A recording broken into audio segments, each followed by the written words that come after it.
अच्छा बैल तू हमके मिल गेलू। हमके तोरा से कोनो जरूरी बात करे के बा। ही आवा। एक मिनट सुना, बाद में बात करिया। अरे एक मिनट जानकी जी, हमार हाथ छोड़ी। छोड़ दिए कर हाथ। एकर आजकल सिर्फ पृथ्वी के टच पसंद बा और केहू के नहीं खे। तोहर प्रॉब्लम का बा? तू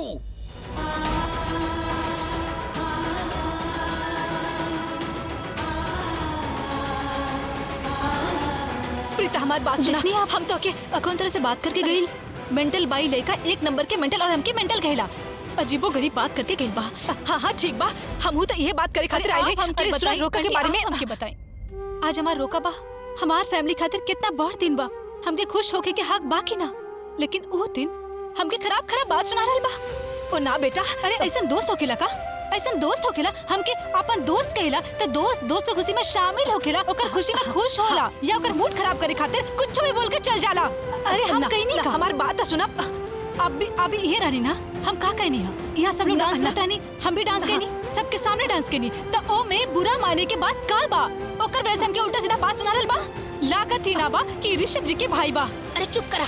करण बिल्कुल ठीक करल बा और हम तोरा से कितना देर से बात करे के चाहल बानी और तू बाड़ू की बोले जा रहल बाड़ू। हमार थोड़ा सा बात तो सुना। बहुत अच्छा बात बा, आप भी ओकर साइड ली। हमको केकरो से बात ही ना करे के बा। अरे सुना प्रीता, हे भगवान, ये तो हमार बात ही ना सुन ली।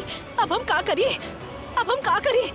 अरे प्रीता, अरे हमने के साथ धोखा हो रहल बा, तू ना समझ रहल बाड़ू।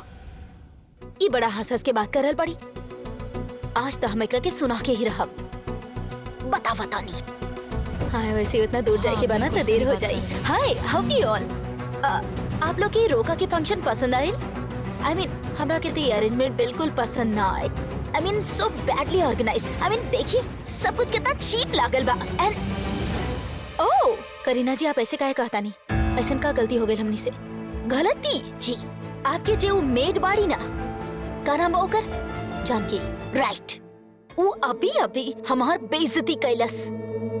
हम का मांगले रहनी? हम प्यार से एक ग्लास जूस मांगनी, लेकिन वो मना कर देली और वो मना ना कैली। एटीट्यूड दिखा के गई पड़ी। How dare she. I am sorry to say. इजे शर्ला और औरा के इजे सारा फंक्शन और पार्टी होखेला ना, ये बहुत ही बैडली ऑर्गेनाइज होखेला। हम सेकंड टाइम फंक्शन अटेंड करल बानी and I am so disappointed. यहाँ पर गेस्ट के खातिरदारी त दूर, उनकर बेइज्जती कइल जाला। का आप अपन सर्वेंट के इतना ना सिखा सकेली कि मेहमान के इज्जत कौन तरह से कइल जाला? I mean it's ridiculous. अभी जानकी के का करी हम? कब कहाँ बोले के चाहिए ओकरा कबो समझ ही ना आवेला। अब करीना जी, हम आपसे हाथ जोड़ के माफी मांगता नहीं। आप माफ कर दी ना। हम बस एक मिनट देख के आवतन, कोनो फायदा नहीं खे। वैसे भी आपके खानदान में केहू के सुने के आदतें नहीं खे। और वैसे भी हम का कर ले रही, हमरा के भूख लगल रहे था। हम बस ये पूछनी कि खाना कहाँ बा, तब बस मुँह उठा के बोल देली कि अभी टाइम बा। ये भी तो कह सकत रहली कि रुकिए हम खाना लगवा देता नहीं, लेकिन ना आपसे तो अच्छी सर्वेंट्स की उम्मीद नहीं क्या हमरा के। एकरा से अच्छा तो हम भूखे रह जाई ना। ऐसे काहे करल बनी आप? हमनी के घर के फंक्शन में आप ऐसे भूखे कैसे रह जाई? वैसे भी खाना तैयार बा, कपू हमरा के खुद बतैलस और बुफे लगे ही वाला बा। कहाँ बा? हाँ कहाँ बा बुफे? हमरा तो दिखाई ना दे रहल। हाँ कहाँ बा खाना? 5 मिनट दी, हम खाना लगवा देता नहीं। सॉरी। और हाँ, अपन उस स्टूपिड सर्वेंट के तनी तमीज सिखा दी। How dare she talk to me like that? Sorry, हम खाना लगवाता नहीं।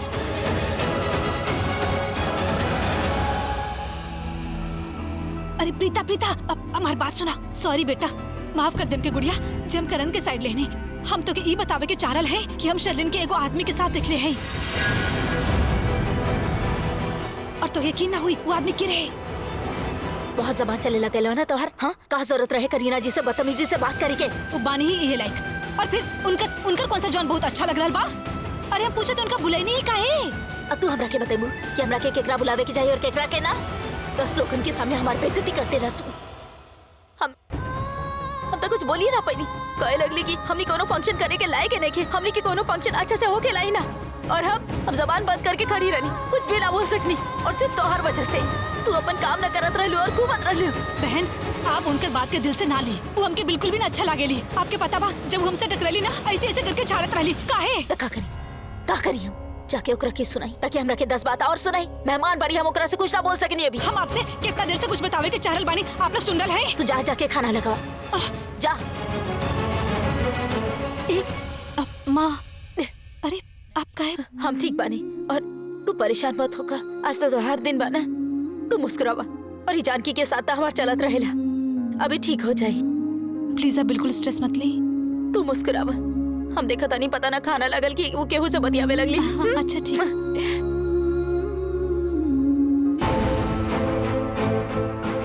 जानकी आंटी कहत रही कि शर्लिन के कोनो आदमी के साथ देख ली।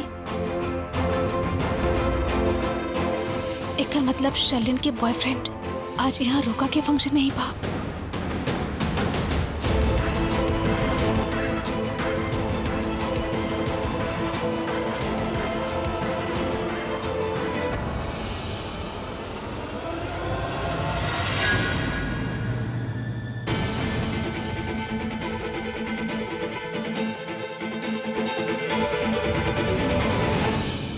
ओहो, होके वाली दुल्हन, कांग्रेचुलेशंस। ओह, हम तो तेरा ऑलरेडी कांग्रेचुलेट कर चुकल बानी। एनीवेज, तू चाहत का बाड़ू शर्लिन?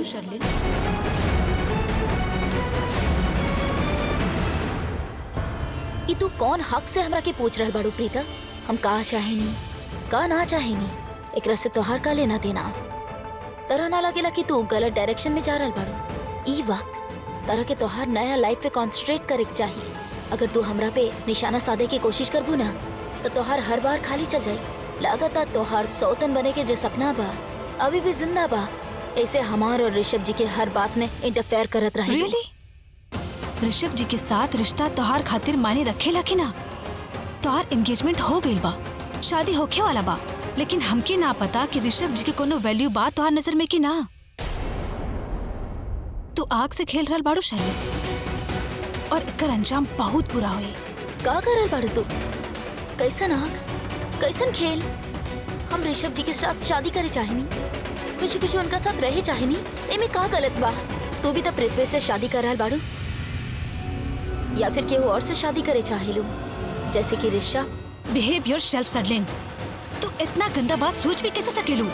आज हमार रोका भइल बा, ईश्वर और सारे समाज के साक्षी मान के हमार खातिर हमार रिश्ता हो चुकल बा।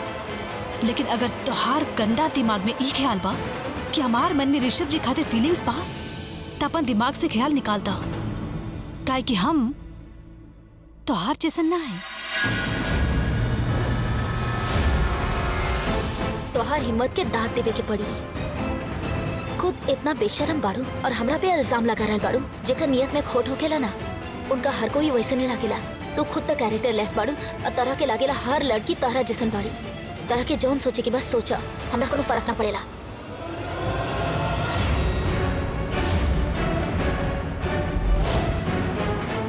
हम सोच न रहले, हम जानत हैं कि तोहार अफेयर केहू और के साथ चल रहल बा।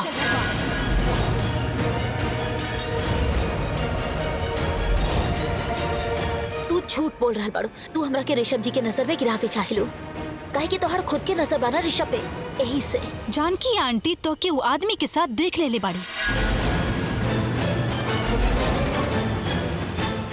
पर एक बार वो हमके आदमी के नाम बता दिए तो हम सारा परिवार के यहाँ इकट्ठा करके तोहार असली चेहरा सबके सामने ले आई।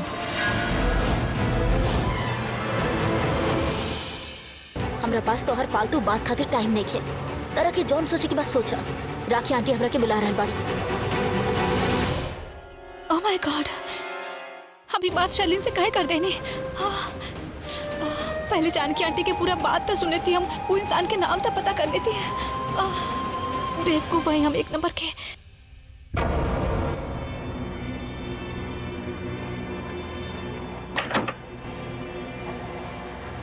पृथ्वी, पृथ्वी हमने का करब?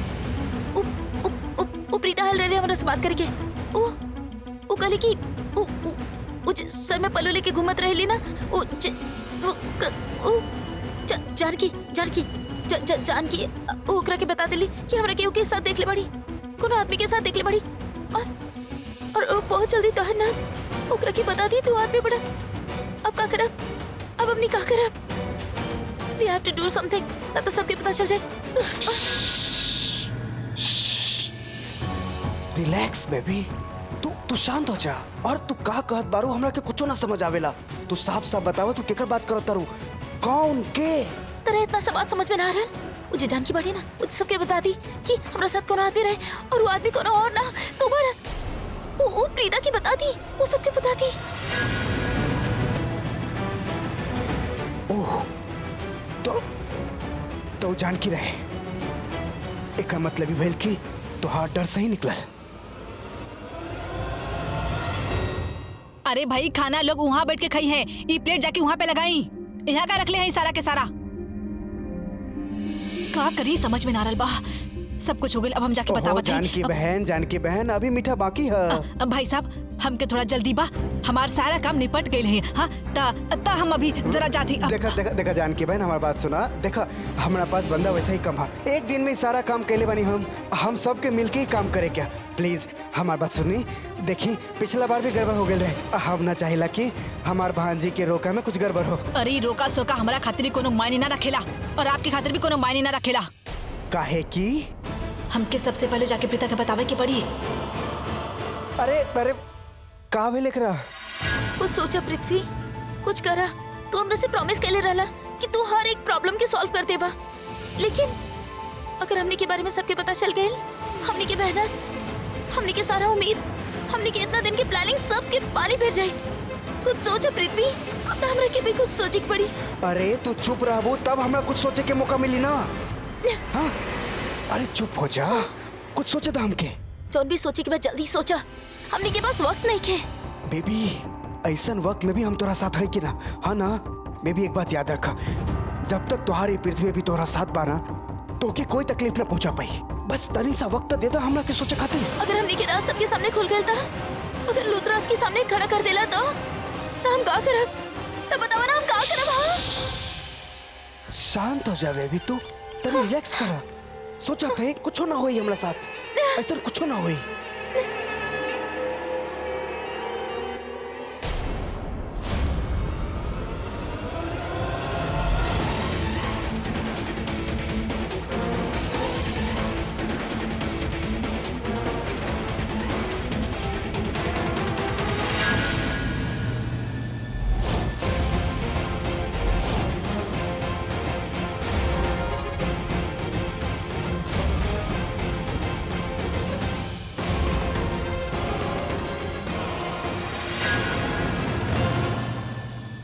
तोरा जैसे नीच हम आपन पूरा जिंदगी में ना देखले हैं। कोनो चरित्र बाही ना। अभी थोड़ा देर पहले हम तू दोनों के एक साथ गला लागत देखले रहनी। हाँ, और अब फिर गंदा नजारा हम अपन आंख से देख रहल बानी। अरे इतना तड़प कि बाहर जश्न छोड़ के तू लोग यहाँ पर गला मिले खातिर आ गईला। कोनो शर्म ना बा, भगवान के भी डर ना बा, जमाना के कोनो लिहाज ना बा। अरे इतना ही मरत रहला तब फिर हमार पिता और ऋषभ के काहे फांस रहल बाड़ा? अरे उ लोग तो कुछ ना कहले हई, उनकर जिंदगी काहे तबाह कर रहल बाड़ा तू दोनों? हाँ अरे नाना जानकी जी, आप जैसन सोचा था नहीं ऐसा कुछ नहीं खे। हाँ वो हमरा के गला लगेली, हम उनका के गला लगेली, पर हमने एक दूसरा के सब बधाई देते रहनी और कुछ ना। आप देखने ना लोग भी तो प्रीता के गला लगावत रहे, रोका के बधाई देवत रहे, और पृथ्वी जी हमरा के वहाँ पे मिलल ना रहे। तो ऐसे हमरा के यहाँ पे देख गए तो हम उनका के अच्छा दोस्त के तरह गला लगा के बधाई देते रहनी और कुछ ना रहे। हमके का पागल समझ ले बड़ू? अरे प्रीता के जब लोग गला लगावत रहे तो सबके सामने लगावत रहे, ऊ रहल बधाइयाँ। और तू ना ये अपन दिमाग के समझाला, हम ना तोरा से 20-25 सावन ज्यादा देखले हई, बच्चा पालले हई। कौन केकरा गला कौन खातिर लगा रहल बा ये हम सब बात जानत हई। अगर तोहरा के गला लगावे के रहे ना तो सबके सामने लगावत ना, चोरी चोरी चुपके चुपके अकेले अकेले बंद कमरा में काहे लगावत रहलू? बा कोनो जवाब? बा कोनो जवाब? ना ना, अरे चुप करा, हो ही ना सकेला, क्या कि तू दोनों झूठ बोल रहल बाड़ा। अरे तोहरा जैसन घटिया लोगन के ई खानदान में आवे के कोनो हक ही ना बा। बहुत हो गल तोरा सबके शातिरगिरी, और अब तू दोनों के चालबाजी बिल्कुल ना चली। हम जाके सबके बता देब, और जाके सरला बहन जी और प्रीता के सामने में ही ना, पूरा लूथरा खानदान के सामने में जाके जोर जोर से बोलब तू दोनों के करतूत। कोनो शादी वादी ना होई, ना तोहार प्रीता से और ना एक ऋषभ से। हद हो गई। तो के का समझ ले रहे? तू का निकल गई लू? और तू तू तो हमके शुरू से ही अच्छा ना लागत रहला, तो हर सूरत ही अच्छा ना लागल। तू तो ऋषभ के लायक बाड़ू ही ना, ऋषभ के लायक तो हमार प्रीता बाड़ू। अब देखा, अब हम देखा तोहार रिश्ता कैसे तोड़त हई। देखा तू बेशरम कहीं के।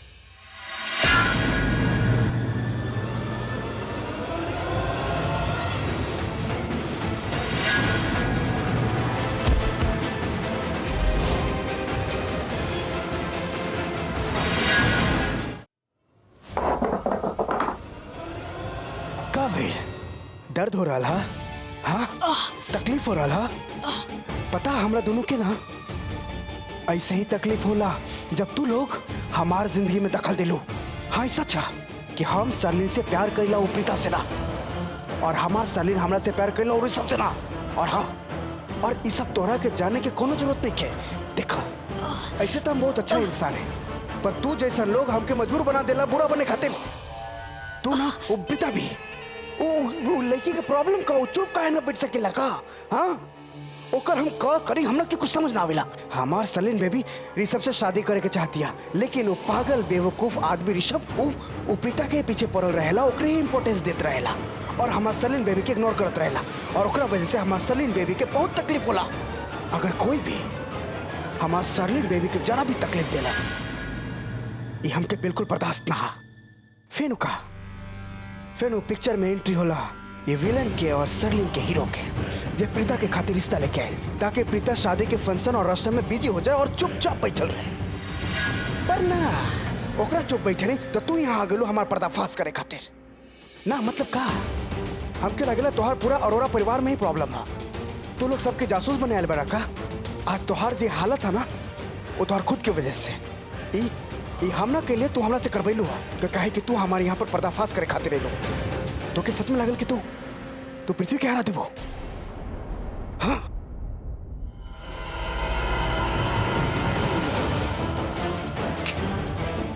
एक बात कान खोल के सुन ला, आज तक हम जे भी चाहली पैनी और कौन माई के लाल पैदा ना भइल जे पृथ्वी की रोक के दिखा सके। तू इंसान ना, शैतान, बड़ा शैतान।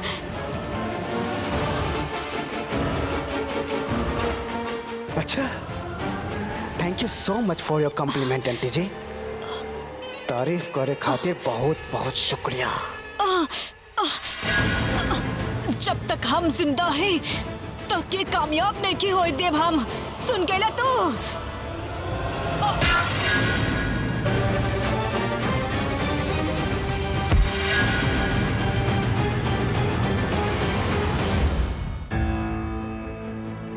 ये आपका कहता नहीं, आपके पक्का यकीन बा? जी सरला जी, हमके पक्का यकीन बा, लेकिन आप इतना शॉक्ड काहे हो गए? आपके तो सृष्टि और समीर के बारे में पता ही रहे ना। ये रिश्ता भी था आप ही लेके आए रहनी ना। राखी जी, आपके पूरा यकीन बा कि सृष्टि और समीर एक दूसरे के पसंद करेले? दादी जी, माँ के नजर कबो धोखा नहीं खा सकेली, और अब देख ली सरला जी सृष्टि के मम्मी, उनका पहले से ही पता रहे, और आज तक हमके पक्का सबूत भी मिल गए जी। का सबूत मिलल बा आपके? हम उनकरा आमने सामने पूछ लेनी का करल बानी। आप वो दोनों से पूछ लेनी और वो दोनों हाँ कर देले कि वो एक दूसरे के प्यार करेले।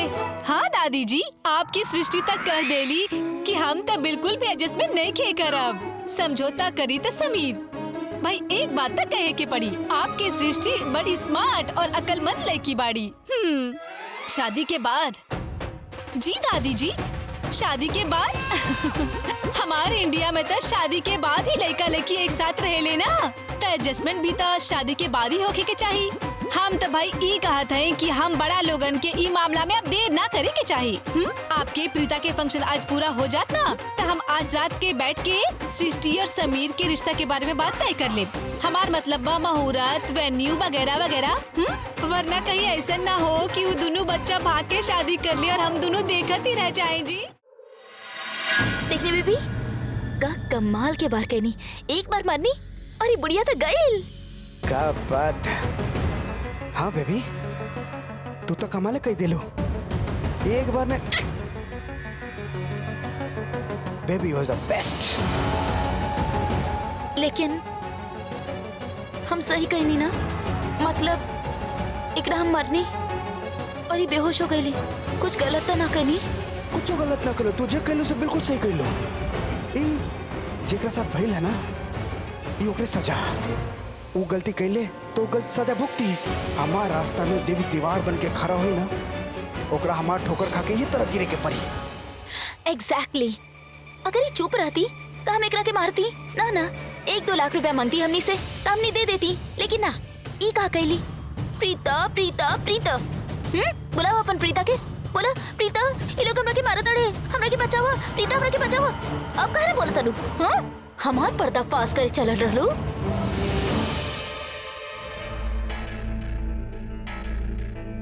का भइल बेबी, का सोच रहल बड़ा?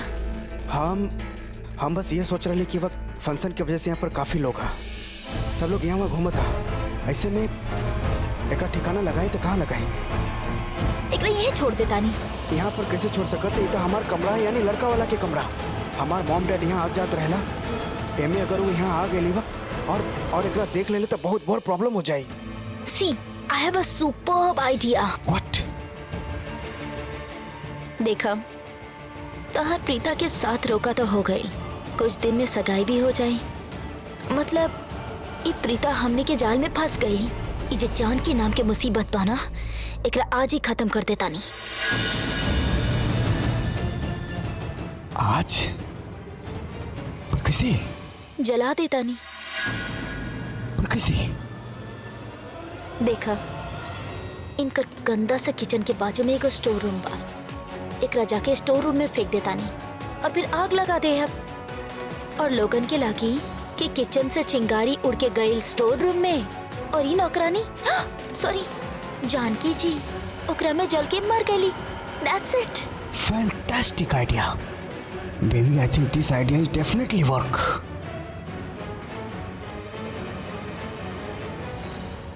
ओह माय गॉड, हमरा से इतना बड़ गलती हो गई। हम शलिन के जानकी आंटी के बारे में काहे बता देनी सब कुछ। एक था मार ना वो करण के बच्चा दिमाग खराब करके रख देले बा, पृथ्वी के बुराई कर करके। ये वजह से हम ठीक से सोच ही ना पानी। शलिन तब अलर्ट हो गई हुई और वो शायद अपन बॉयफ्रेंड की पार्टी में से भगा भी देले हुई। हम फिर वो इंसान के चेहरा ना देख पाए।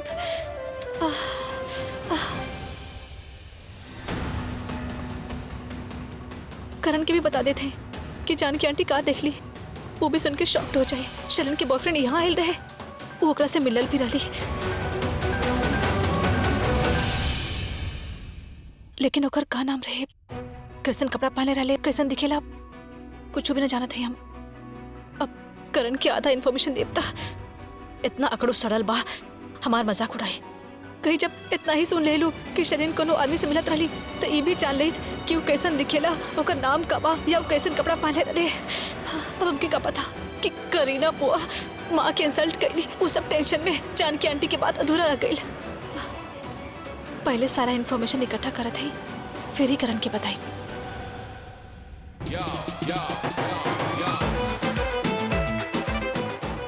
ओह माय गॉड, देखत हम के देख ले बा। अब कहीं घूरत रही, प्यार से दिखत रही, निकलत है यहाँ से। प्रीता, हम तार हेल्प कर सकेली। कौन बारे में? लाइक a friendly help. You know, तू अभी सर पे हाथ मारा चलू, जाके दीवार पे सर मारा, तनी चोट लगी, लेकिन दिमाग के जितना पेस्ट ढीला बना सब टाइट हो जाई। का यार भाई, आप के तरह बात करा तरह? सैमी तू हमार भाई बड़े या ओकर? आपके तो साथ के कर देबा ओकर हमार। समीर ओकर साथ दी जे सही बोली। ओहो, तो ओकरा कैसे पता कि तू सही बाड़ू और हम गलत? कहे कि बहुत ही सिंपल सा बात बा। अगर केहू के तोहार और हमार सोच में से केहू एक की चुने की पड़ी तो वो प्रीता के सोच के ही चुनी ना। Cause Preeta is always right and Karan is always wrong like usual. सही करे ना समीर? बोल बोल बोल बोल बोल, सही गलत की गलत बोल बोल। आपकी आवाज आई क्यों हमरा के बुलावा था? Excuse me guys. पहले ये बताई सही बोली या गलत बोल। भाई हमरा नहीं के समझ में आवत कि आप का कहता नहीं। हाँ आई नहीं bye bye bye bye bye. समी देखला केहू भी ज्यादा यहाँ पे खड़ा होकर तोहार बकवास नहीं के सुन सकेला और हम तोहार बेवकूफी बर्दाश्त ना कर सकेली। तो हटा ना यहाँ से।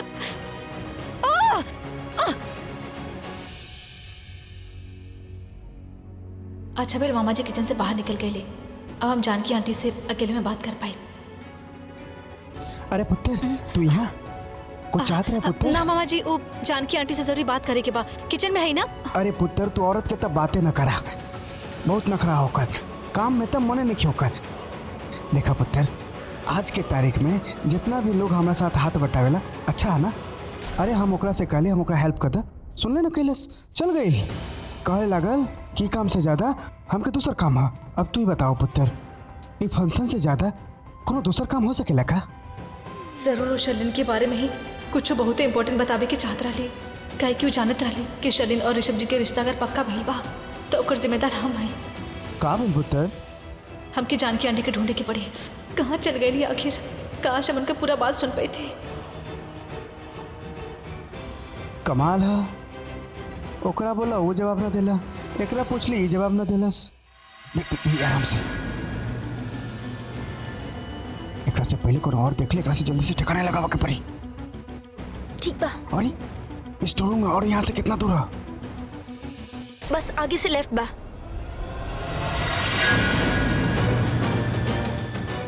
अरे लइका तो हीरा बा, हीरा। हाँ सब ठीक बा। अच्छा चला बाद में बात करते हैं, बाय। अरे पृथ्वी जी, आप यहाँ से मेन हॉल में जाए के रास्ता ढूंढ रहे बानी का? जी हम बतावत हैं, यहाँ से अब सीधा जाई तो राइट जाए, लेफ्ट साइड मत जाए, वहाँ किचन बा। ओके, थैंक यू।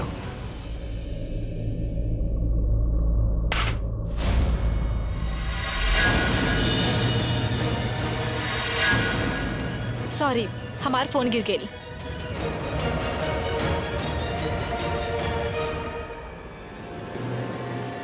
आपके फोन। Thank you. आप सरला जी के पड़ोसी बाड़ी ना? जी। वो आपके कब से ढूंढ रहल बानी? ओह ठीक बा, हम चलत हैं, बाय।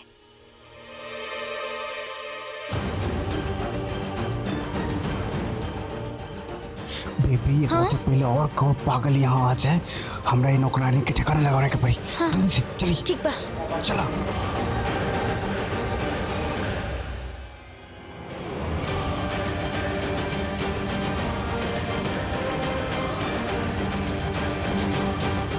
Done, let's go.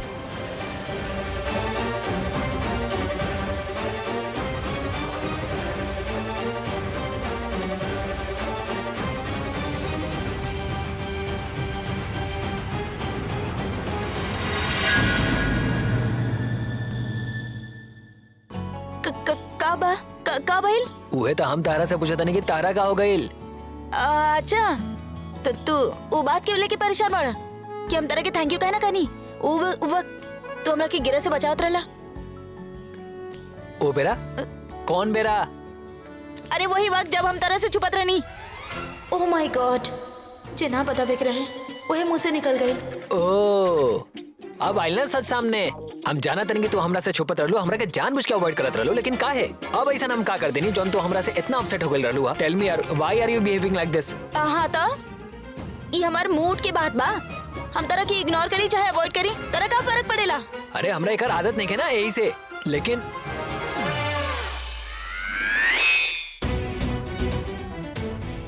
अब का हो गइल? चुप काहे हो गइल?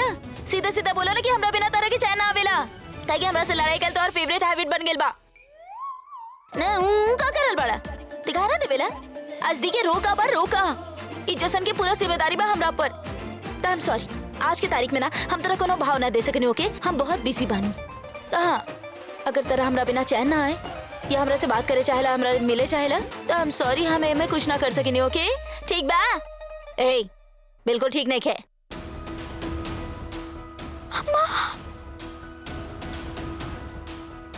हाँ बिल्कुल ठीक नहीं है। सृष्टि तू झूठ बोलू ना।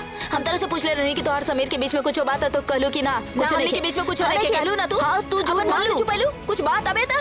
अब तू बोला। अरे मामा आप गलत समझ रहल बानी। अभी अभी जे आप सुननी ना, हम आपके एक्सप्लेन करत तानी, ओकर मतलब करे।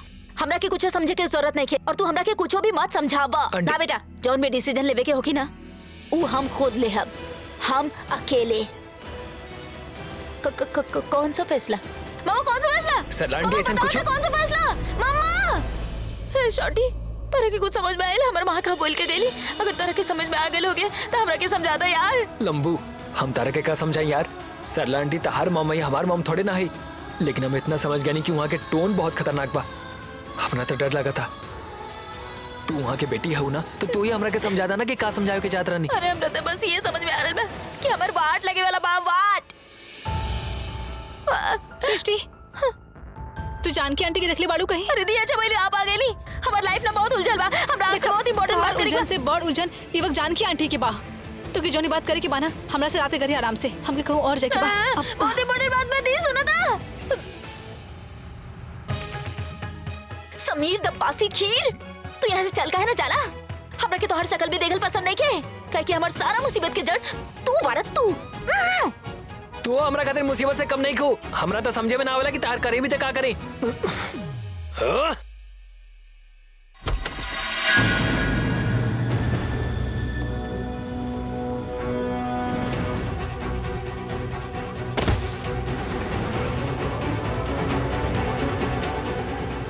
Good job, I am so proud of you. Thank you babes. अब समय बर्बाद मत करा, हमके जल्द से जल्द एकरा जला के राख करे के पड़ी। हाँ हाँ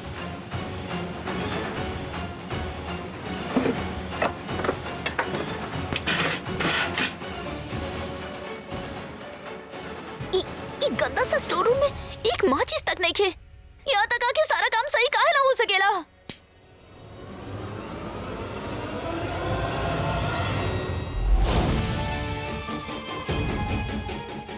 जब तक तुहार पृथ्वी भी तोरा साथ है ना, तो के कोनो भी चीज के टेंशन लेवे के कोनो जरूरत नहीं है। जब तू और हम साथ हैं तो कोनो भी प्रॉब्लम के कोनो जगह ना बचेला। Love you.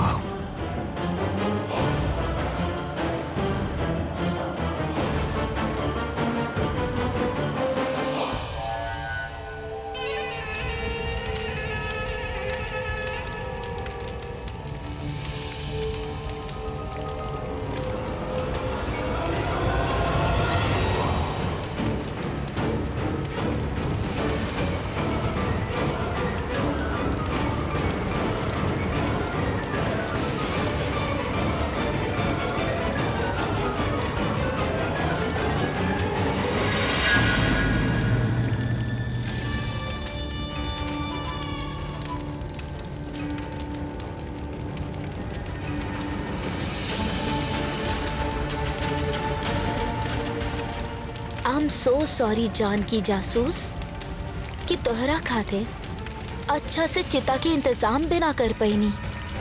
सो सैड ना।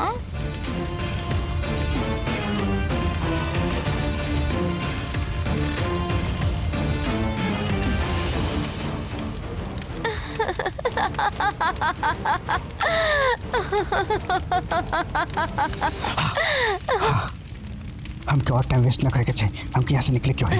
यहाँ आग फैले से पहले काफी टाइम तक हमके सबके साथ दिखाई के पड़ी। हाँ देखा, समय मत बर्बाद कर, जल्दी चलो यहाँ से। Let's go. अगर हमने के फैमिली के साथ ज्यादा वक्त गुजारे के बाद तो हमने के उस साइड के आग बुझा देवे के चाहिए। Then the fire will take time ना।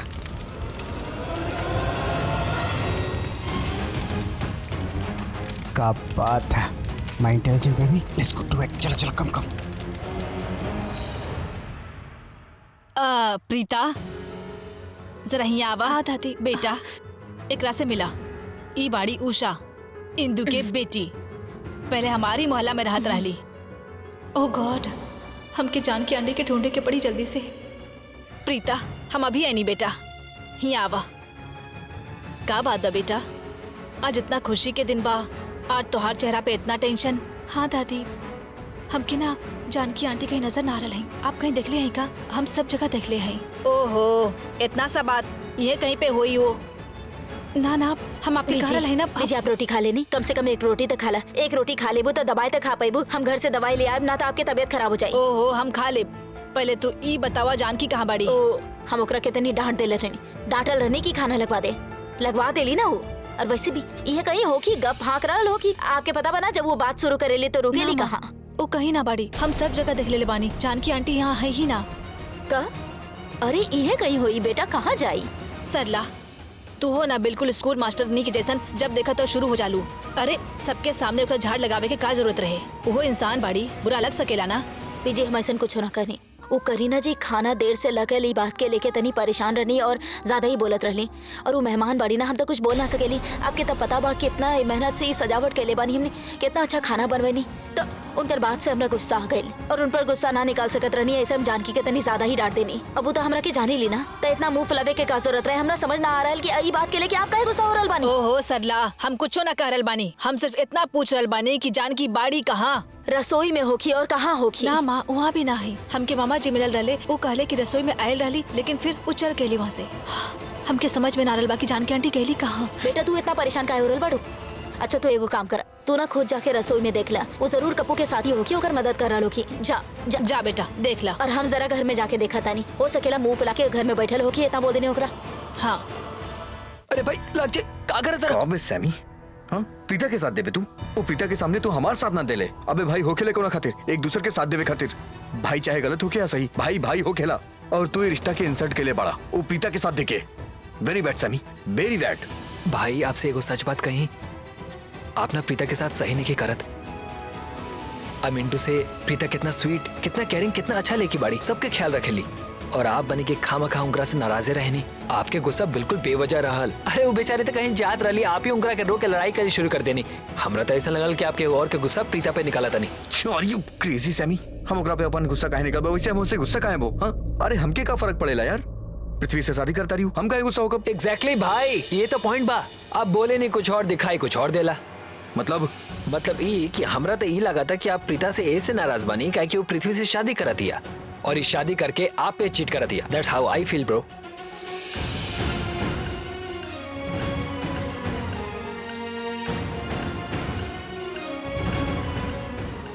अबे का बकवास करता है तू? हाँ सच सच बताओ, सच सच बताओ। तो ऐसा इंप्रेशन मिलेला हमरा से, बोल। 100% भाई 100%। आपके गुस्सा में तो ये फीलिंग रिफ्लेक्ट होता। यार आप कहाँ जाता रहा? अबे दिस कलम इज टू मच। अगर तोरा बलबा तो ओकरा भी वही। अभी पता नहीं बेबी, क्योंकि पता ना चले कि चाहिए कि आगे यहाँ से लागला।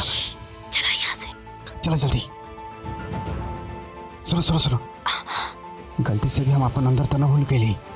तू काहे डरता है बेबी? ऐसा कुछ नहीं के, समझ ला।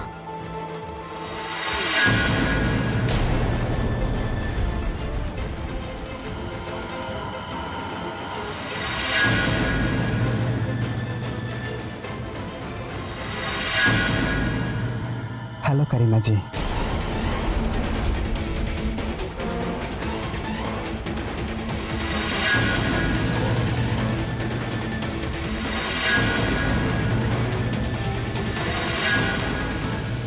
ई औरत जब देखा तब कहीं ना कहीं से टपक ही जाली। एक बार हमार मतलब निकल जाए ना, फिर तो एकर ऐसन बैंड बजा के रखब, सब देखते रह जाई हैं।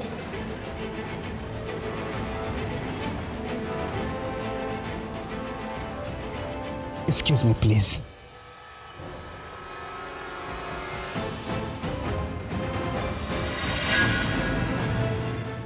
तू पृथ्वी के साथ? अब ई कवन नया कनेक्शन बा?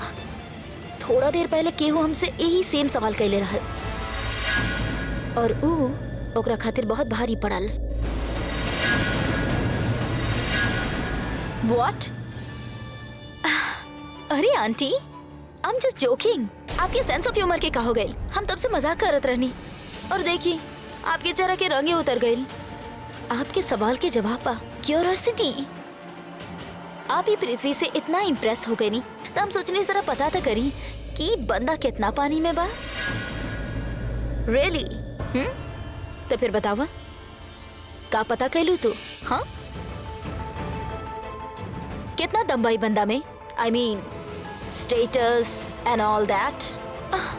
कह लेता अपने आप के businessman, but let me tell you, Rishabh जी इतना अच्छा नहीं है। अब आपकी प्रीता से बिल्कुल भी जेलस होके की जरूरत नहीं है। ओकर हाथ कोनो लॉटरी ना लगल, he is just ordinary. Oh come on, Preeta एगो middle class girl, not any मोर।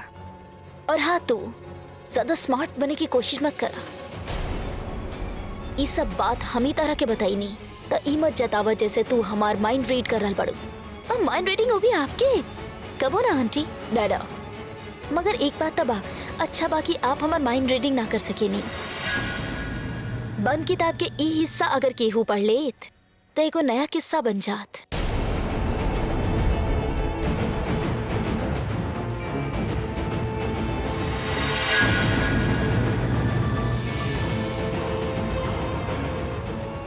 कौन तरह के बात कर रहल बाड़ी ये लड़की?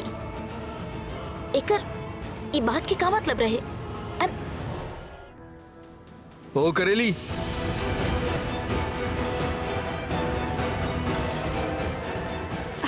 हमके तोहार कोनो बकवास ना सुने के बा, काहे कि हमारे पास टाइम ना बा। तोरा से सॉरी बोले आयल बनी हम।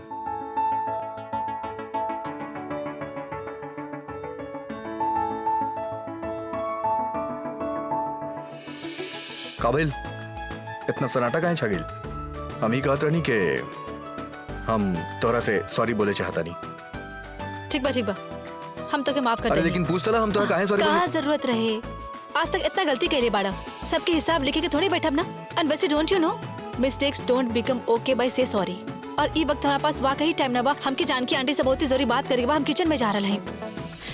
इतना एटीट्यूड काहे देखो तारू? हां काहे? काहे कि हम तो की भावना देवे की चाहते हैं। प्रतिभा ना भाव देवे की हुई तो ओकरा देव, तो के कहे देव? सचो में हम एक नंबर की इडियट बानी। करेक्ट। अब जाके तू अपने आप के सही पहचान ला। वेल डन। सचो में हम एक नंबर के इडियट बानी, जो तोरा जैसे करेली से यहाँ बात करे आ गई नहीं। अच्छा, और तू जब मुंह खुलेला तब होते शहद बरसेला। हाँ, हम ना बहुत मीठा बन सकेली, लेकिन